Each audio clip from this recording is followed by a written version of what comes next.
Statistical averages की हमने जो मेजर्स देखे हैं उसकी श्रृंखला में आज हम शुरू करेंगे मोड बहुलक। स्टैटिस्टिकल एवरेजेस में 3 मेन मेजर हैं जो हम इस चैप्टर में देखे थे। उसमें पहला था हमारा अर्थमेटिक मीन, समांतर माध्य। उसके बाद देखा था हमने मीडियन, मध्य का पे आधारित कुछ मेजर्स भी हमने देखे थे, क्वार्टाइल, क्वांटाइल, ऑक्टाइल। तीसरा और मुख्य मेजर्स हम देखेंगे अब इस वीडियो की श्रृंखला में। इसमें पहला हम वीडियो लेते हैं, इसमें इंडिविजुअल सीरीज में मोड कैसे निकाला जाएगा। सामान्यतः मोड जो मेज़र है हमारा, जो एवरेज है, वो काम लिया जाता है रेडीमेड बिज़नेस के अंदर। ऐसा बिज़नेस व्यवसाय जहाँ पर तैयार माल दिया जाता है, तैयार माल तैयार किया जाता है या सप्लाई किया जाता है, वहाँ पर हम बहुलक का प्रयोग लेते हैं। बहुलक का मतलब है वो संख्या जो सबसे अधिक बार, यदि हम किसी का डाटा इकट्ठा करें और उसका एनालिसिस करें तो जो संख्या सबसे अधिक बार आती है वह हमारा बहुलक होती है। जैसे हम नॉर्मल कोर्स में एक उदाहरण लें तो यदि हम टेलर से कपड़ा लेके शर्ट सिलवाते हैं या कोई ड्रेस सिलवाते हैं तो हर व्यक्ति की अपनी एक अलग नाप होती है। जब दर्जी आपकी नाप लेता है और उस नाप से आपकी ड्रेस बना के तैयार करके देता है। लेकिन जब वही शर्ट या ड्रेस आप बाज़ार से रेडीमेड लेने जाते हैं तो एग्जैक्ट आपकी नाप लेके दुकानदार आपको शर्ट नहीं दिखाता है। वहाँ पे एक फ़िक्स मेज़र होते हैं, small size, large size, extra large, double XL, मतलब आपके S, M, L, double XL, इस तरह के साइजेज़ वहाँ पे होते हैं। हर किसी का मेज़र सेम नहीं होता है, अलग होता है। लेकिन रेडीमेड गारमेंट में हर किसी के मेज़र के हिसाब से सप्लाई नहीं होती है। इन जनरल आप देखते हैं कि उस एरिया में जो लोग वहाँ रहते हैं उनका इन जनरल क्या साइज़ होता है।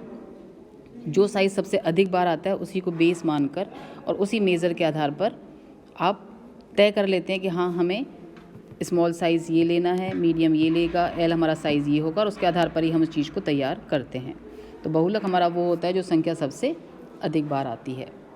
अब देखिए, हम इंडिविजुअल का एग्जाम्पल लेके देखें। अब जैसे एक एग्जाम्पल मैंने यहाँ लिया है, यहाँ पे आपको संख्याएं दे रखी हैं 3, 5, 2, 6, 5, 9, 5, 2, 8, 6, 2, 3, 5, 4, 7। अब हम क्वेश्चन के सारे डाटा देखें तो 5 संख्या ऐसी है जो यहाँ पे सबसे अधिक बार आई है। तो यही हमारा बहुलक को हम डिनोट करते हैं Z से। तो हमारा Z यहाँ पर हो जाएगा मोड। Z हमारा मोड है, मतलब मोड को हम यहाँ पे जो साइन है वो हमारा Z आता है, तो हमारा Z यहाँ पर हो जाएगा 5। बस इस तरह से आपको आंसर निकालना है इंडिविजुअल में। या इसका एक तरीका और भी होता है कि आप जैसे संख्याएँ दे रखी हैं, इसको आप सॉल्व करने की बजाय इसको आप डिस्क्रीट सीरीज़ में या कंटिन्यूस में कन्वर्ट करके देखेंगे किसकी फ्रीक्वेंसी हाईएस्ट आ रही है। जैसे संख्याएं बहुत छोटी हैं तब तो हम देख के निकाल लेंगे आंसर कौन से सबसे अधिक बार आई है। पर संख्याएं यदि ज़्यादा हैं तो इजी रहेगा, आप क्वेश्चन को पहले कन्वर्ट कर दें डिस्क्रीट में या कंटिन्यूस में और फिर आप निकालें। अब जैसे यहाँ पर इस क्वेश्चन को मैं डिस्क्रीट में कन्वर्ट करके देखूँगी मेरा बहुलक क्या आ रहा है।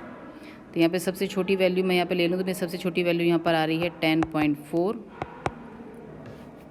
उसके बाद है हमारी 10.5, 10.6, 10.7, 10.8 यहाँ पर नहीं है, 10.9। नेक्स्ट वैल्यू है 11.1, 11.3 और 11.6। अब हम टेली बार से इसकी फ्रीक्वेंसी बनाएंगे। जैसे मैंने आपको पिछले वीडियोज़ में बताया था क्लासिफिकेशन ऑफ डाटा में, पहली वैल्यू 11.1 तो 11.1 के आगे की टेली बार आ जाएगा। देन 10.9, 10.9 के आगे की टेली बार आ जाएगा। 10.7, 11.1 दो बार आ गया है यहाँ पर। 10.9 भी दो बार आ गया। 11.6, 11.3, 10.6, 10.7, 10.6, 10.9, 10.6, 10.5, 10.4 एंड 10.6। फ्रीक्वेंसी बना लेंगे। पहली फ्रीक्वेंसी आ रही है हमारी 1, 1, 4, 2, 3, 2, 1, 1। टोटल हम चेक कर लें कि हमारा सही है कि नहीं है। तो n हमारा हो जाएगा टोटल ऑफ फ्रीक्वेंसी, जो यहाँ पर 15 संख्याएँ थी तो ये 15 होना चाहिए। टोटल हमारा 15 आ रहा है। इट मीन्स हमने टेली बार सही लगाए होंगे। अब हम देखेंगे जो फ्रीक्वेंसी सबसे अधिक है और जिसके आसपास फ्रीक्वेंसी का जमाव है वो हमारा होता है यहाँ पर मोड। तो यहाँ पे 10.6 की फ्रीक्वेंसी 4 है, सबसे हाईएस्ट 4 आ रहा है। तो यहाँ पे जो Z हो जाएगा बहुलक वो हमारा हो जाएगा 10.6। तो ये पहला तरीका था जब आपने सिर्फ संख्याओं को देख के आंसर निकाल लिया। जब संख्याएं बहुत छोटी थी, बहुत बड़ी संख्याएं हैं, तो उसको डिस्क्रीट में या कंटिन्यूस में कन्वर्ट करके फिर जो तरीका होता है निकालने का, उससे हम सॉल्व कर लेंगे। यदि इस तरीके से भी आपको बहुलोक एग्जिस्ट नहीं करता है तो एक फार्मूला भी है जिससे भी हम बहुलोक निकाल सकते हैं।